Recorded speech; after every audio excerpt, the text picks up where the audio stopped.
nous allons célébrer l'hymne national du Sénégal. Je pense que c'est parti. C'est parti, oui, l'hymne national du Sénégal.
J'aperçois mon ami et frère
voilà Moustapha Mbengue nag il faut mu wax ak la jeunesse de Keur Massar wax la ñu joué. La jeunesse de Keur Massar et lance un appel à ces deux équipes de jouer le fair play et que le meilleur gagne, quel que soit le résultat ici sur le terrain. Nous tous nous rendons à Keur Massar, c'est Keur Massar. Merci. Merci de ce propos du maire qui demande à tous les acteurs qui va boucler sa saison tout à l'heure. Maire. Wow.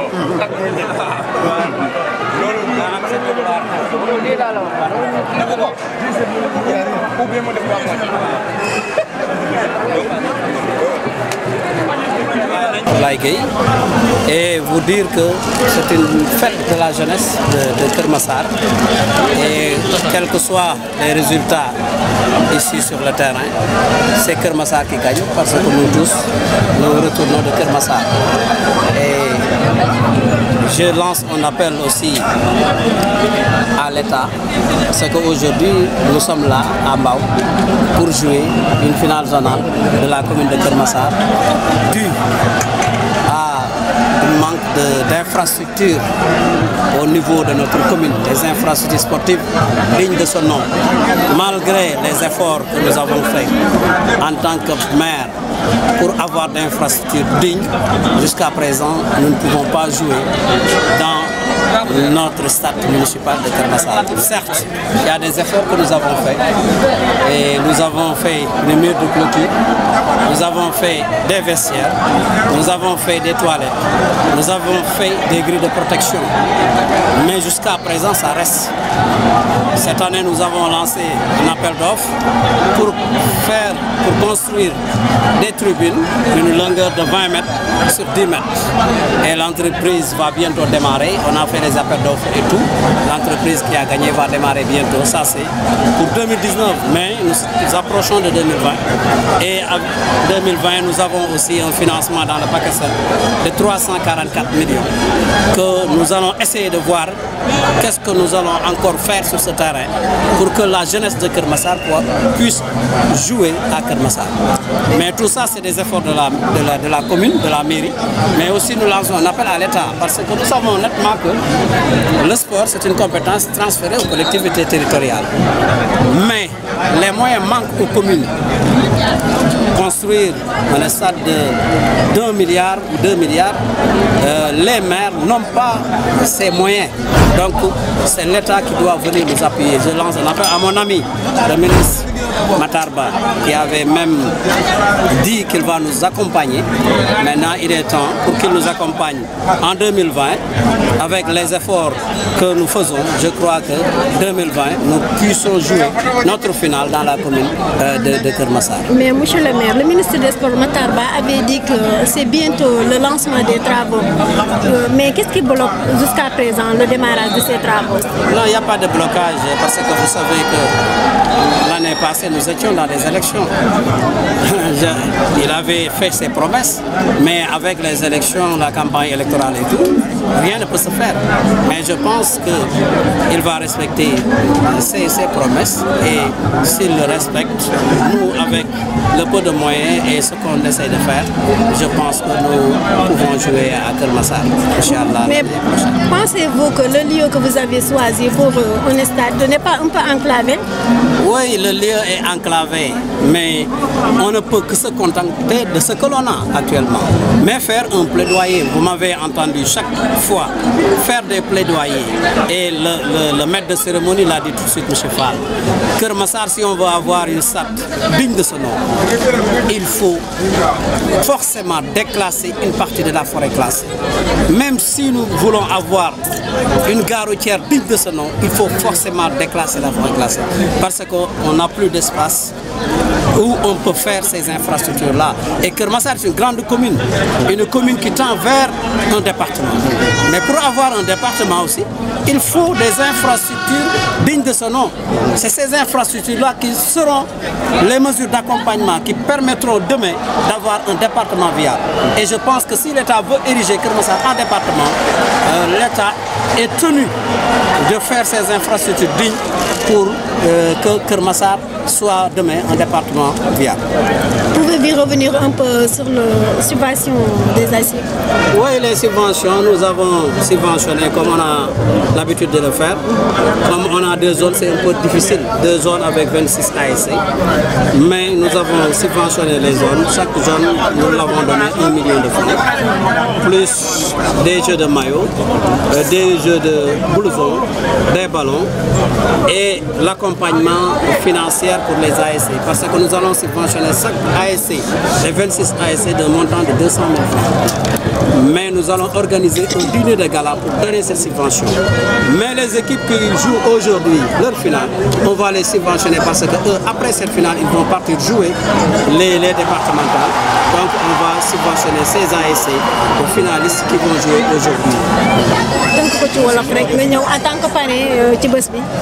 waaw en tant que parrain maa ngi nuyu bu baax di sant di gërëm président zone bi Ablaye Gueye et sant conseil municipal bi nga xam ne tamit moo ànd ak man ak conseiller ak agent yi sant gërëm tamit sama xarit Samba Ñaami jógee ba Thiaroye ñëw accompagner ma fii waaye sant marraine bi Ndeye Fatou moom it ci taxawaay bu rafet bi nga xam ne taxaw na ko ak sama naataango waa zone 13 yi nga xam ne ñoo doon final ajuma ñu ñëwoon fi accompagner leen ci seen final tey jii mu nekk zone 12 ñu féliciter tamit ASC yi nga xam ne ñoo dem final tey muy entente ak ASC Darkase gi ñu wax rek ne nañu jouer ci cadre fair play ki yàlla jox ndam mu jël ko ndax Kër Massar moo am ndam su match bi jeexee ñun ñëpp ñooy ànd dem ñibbi Kër Massar et beneen bi si des aussi ñu wax rek ne fii ñu joué stade Mbao la te ñun Kër Massar lañ jógee donc loolu rek liñ ci mën a dégg mooy war nañu am suñu stade bopp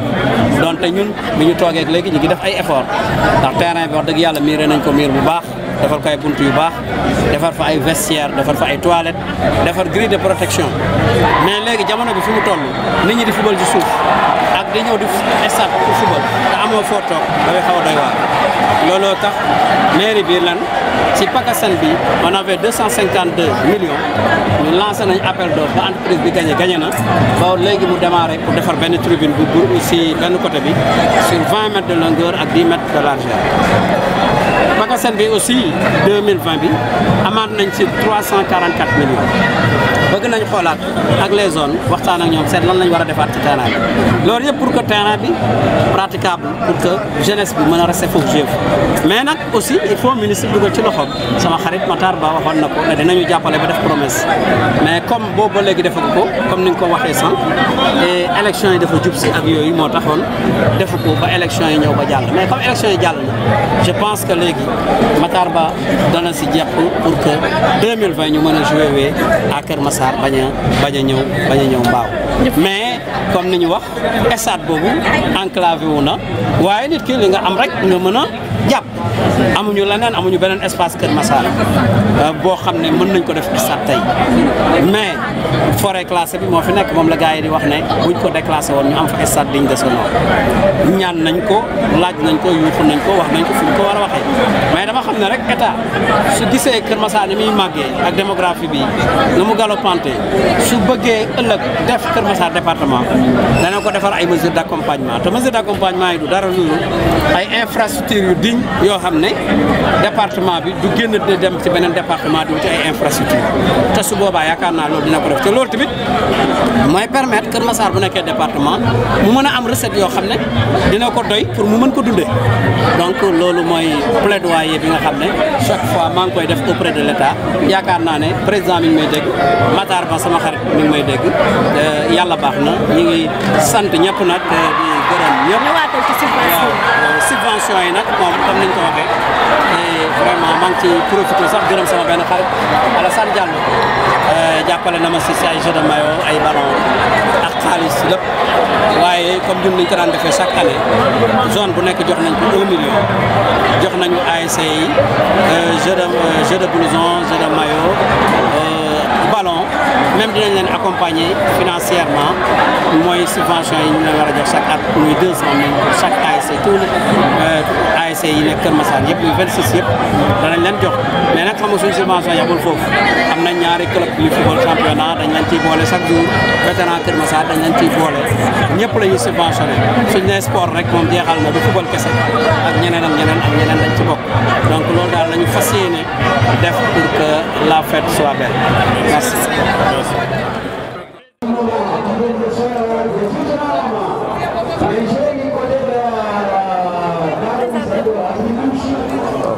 alaikum. Je m'appelle Abdoulaye Gueye. Je suis le président de la zone 12 de Keur Massar, de la décade de Pikine. Oui.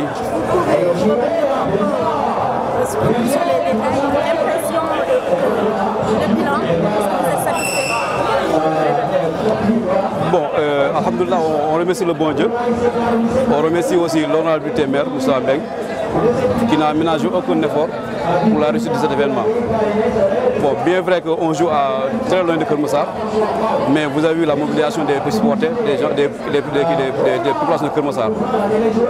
Mais si on arrive à organiser cette finale-là, c'est grâce à l'honorable député Monsieur le maire, qui nous a octroyé des moyens financiers, des moyens matériels pour que la finale soit belle.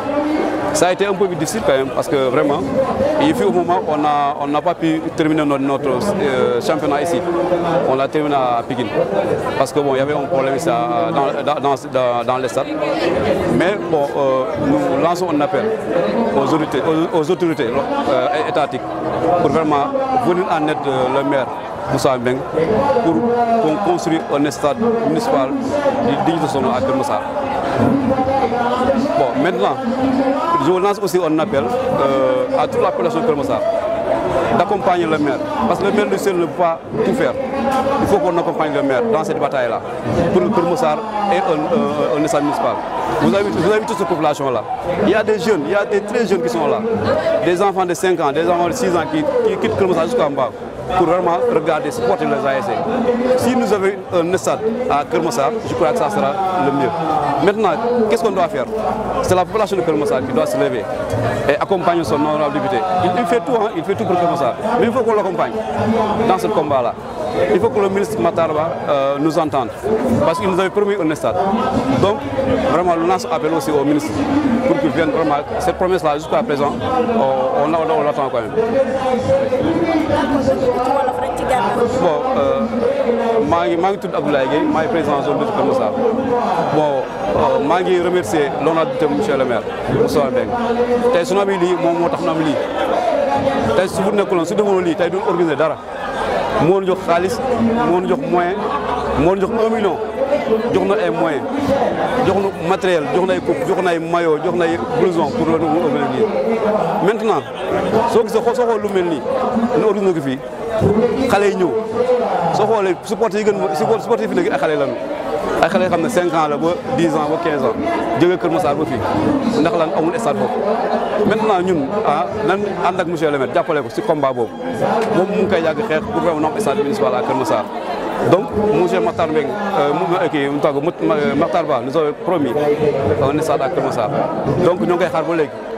Donc maa ngi lancé un appel à toute la population de Keur Massar. Population de Keur Massar yëpp ñu accompagner l'honorable député maire pour ñu xeex loolu pour ñu am un stade digne de son nom à Keur Massar.